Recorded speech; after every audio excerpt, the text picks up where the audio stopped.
This week we're shifting formats.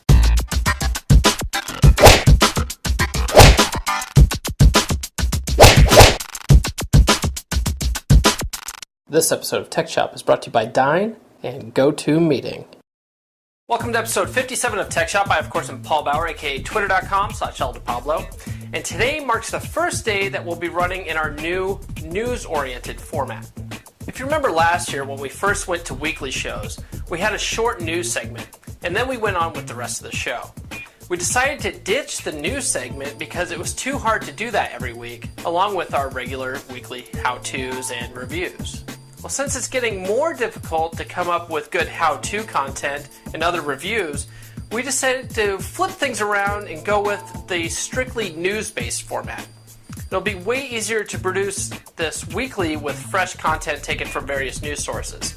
At least, that's the idea anyway. So let's get started. But first, sponsor! You want a faster internet, right? You want your websites to load quicker, and you want to make sure that if your DNS provider goes down, you have a secondary route to your website. That is where Dynacom comes in. With outsourced DNS, you can make sure people can get to your website at all times. With managed DNS, you can even connect items like your webcam or DVR to a private channel that you can pull from at any time. For business, email delivery is critical. If your business relies on that contact list of yours, then Dyne's email solutions can get your message to clients and customers. You can send secure email, bulk email, and set up high-volume mailboxes right on Dyne's delivery services. Most important, we're in the middle of a switch to IPv6. Dyne is ahead of that game and has complete support for IPv6. It's simple. Get faster internet by using Dyne for DNS. Simply visit dyne.com/podcast30 and fill out the contact form to start shopping right away, and save 30% by using promo code podcast30 at checkout. Once again, visit dyne.com/podcast30. Our first story this week involves Microsoft and their longtime nemesis Linux. Apparently, a Spanish open source group has filed an antitrust lawsuit in the European Union against Microsoft for the new UEFI secure boot system that the group is calling an obstruction mechanism. Ars Technica said, quote, "That mechanism, of course, is UEFI secure boot, which improves boot time security on machines designed to run Windows 8 by only booting operating systems signed with a trusted certificate. This requirement led to much consternation among Linux users in the months prior to the Windows 8 launch, but in practice probably hasn't prevented that many people from using Linux. UEFI Secure Boot can be disabled in a computer's firmware settings. Additionally, the Linux Foundation and others have provided workarounds that let Linux-based operating systems boot without disabling the security mechanism." As Ars said, it's important to note that the Linux Foundation has also shipped a workaround for UEFI, which will be allowing Linux operating systems to work with it. So it appears that this antitrust suit will probably not go anywhere. For you iPhone fans that have been wanting a cheaper alternative to AT&T or Verizon, this may be good news for you. T-Mobile has announced that they will be selling the iPhone starting April 12th. Reuters said, quote, "T-Mobile hopes its new approach will differentiate it from bigger rivals that already sell the iPhone. I personally am an Android fan, so I really don't care about this announcement. However, I'm curious what you iPhone fanboys think about this. Let us know about what you think in the comments." For those of you who think the government needs to cut spending like I do, you may be interested in New Mexico Congressman Steve Pierce's idea to save money. He has reintroduced a resolution to the U.S. House of Representatives calling for a virtual Congress, which would allow congressmen to save money on travel by telecommuting from their home districts. RT said, quote, "New Mexico Rep. Steve Pierce first introduced the idea in November 2010, but lawmakers initially rejected the idea. But the legislator is determined to pass the resolution and has brought it back to the House, arguing that it will allow representatives to be closer to constituents by working and living in their home states." The resolution has been assigned to committee on March 21st, where it will be decided if it should head to the House or Senate floor for a vote. It's important to note that most bills and resolutions die at this point. Some of you may have heard about the biggest cyber attack in U.S. history last week, right? The attack occurred against one of the biggest spam blacklist providers, SPAMHAUS. SPAMHAUS said that they believe the attack is because they decided to block the IP ranges of Dutch web host Cyberbunker. The BBC said, quote, Sven Olaf Kampfuis, who claims to be a spokesman for Cyberbunker, said in a message that SPAMHAUS was abusing its position and should not be allowed to decide what goes and does not go on the internet. 5 different cyber police groups around the globe are investigating the attack, which appears to be a distributed denial of service attack against SPAMHAUS's public DNS servers. It's being called the internet's biggest attack because the attackers are sending DDoS packets of up to 300 gigabits per second. And the public DNS providers also host services like Netflix, which apparently are also being affected. Speaking of streaming services like Netflix, Hulu is looking for buyers apparently. 3 sources so far have said that Hulu's board is putting out feelers to gauge interest in buying the popular online streaming service.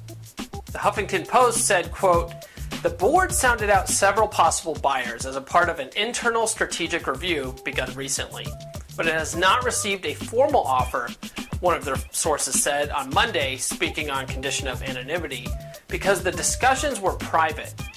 It was unclear how many parties Hulu had contacted. Some experts are saying that selling Hulu may be difficult because their short-term contracts with TV networks cost the company too much. One company that may want to think about buying Hulu is Spotify, though.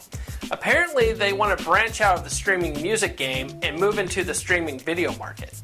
The Huffington Post said, quote, Spotify is planning to take a cue from Netflix and stream both existing television series and original ones after the success of Netflix's House of Cards. It remains unclear whether or not Spotify's video service will include movies. CEO Daniel Ek didn't shoot down the rumors point blank, telling CNET in an interview on Monday, I won't rule it out because we're a company that looks at what we're doing incredibly long term. But right now, we're all focused on music. Moving into the streaming video market may be more difficult for them as they will be competing with giants like Netflix, Amazon Prime, and HBO Go, who are already established in the streaming entertainment business. Residents of Santa Clara, California are getting something pretty cool along with their new smart meter system. They're getting free Wi-Fi. The smart meters use Wi-Fi technology to allow the power company to get power readings remotely. So the city is making that technology available to the public so people can access the internet. GigaOhm said, quote, SVP expects to support around 5,000 daily connections on the new public network, which has an SSID or network name of SVP Meter Connect Wi-Fi. There's no login, no password, nor credentials of any kind needed to use the outdoor wireless network.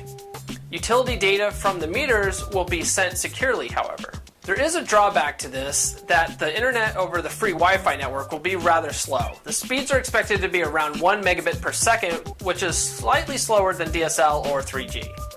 In our final story, a Canadian man named Taylor Moore is apparently selling his 2-bedroom, 900 square foot bungalow and the 2.9 acres that goes with it for 6,750 bitcoins. That translates to roughly 405,000 US dollars. The Blaze said, quote, Taylor Moore told Ars Technica that he wanted to be the first home sold for $405,000 worth of bitcoins in the hopes that it will help push the currency more mainstream. If you're not familiar with Bitcoin, check out episode 35 of Tech Shop where we talked about it. Stay tuned after the sponsor break for our Freeware Pick of the Week. Meetings are essential to the way we work. It's an opportunity to share ideas, problem solve, develop creative solutions. But if your team is spread out in different locations, coming together can be an impossible task. That is, unless you use GoToMeeting with HD Faces, the powerfully simple way to meet and collaborate online. We use GoToMeeting at my company all the time because it's so simple and easy to use. Plus, you can actually see the faces of clients and colleagues no matter where they are. No matter where everyone is located, GoToMeeting allows you to share the same screen, making it easier to be on the same page. And with built-in HD video conferencing, you can see each other face-to-face. It's so easy to launch or join a meeting from anywhere using your computer, phone, or tablet. And now, you can even present from your iPad. Try GoToMeeting free for 30 days. For this special offer, visit GoToMeeting.com, click on the Try It Free button, and use the promo code PODCAST. Remember, use the promo code PODCAST so they know that Tech Shop sent you. GoToMeeting. Meeting is believing. This week's freeware pick for the week is Daemon Tools Lite. Daemon Tools is an awesome CD/DVD drive emulator, so you can mount ISO files. It also allows you to create ISO and MDS disk images. I've used it plenty of times to test DVD rips and other ISOs I've created. I've also used it when encrypting my hard drive with TrueCrypt for mounting and verifying the recovery ISO without having to really burn a disk. That's it for this episode. I hope you enjoyed the new format, as we will probably be doing it this way for the near future. Also, if you want to recommend a freeware pick of the week, hit us up in the comments below or sound off on our Facebook page. Remember, we have new episodes every week, so be sure to like, fave, subscribe, and we'll catch you next time right here on Tech Chop.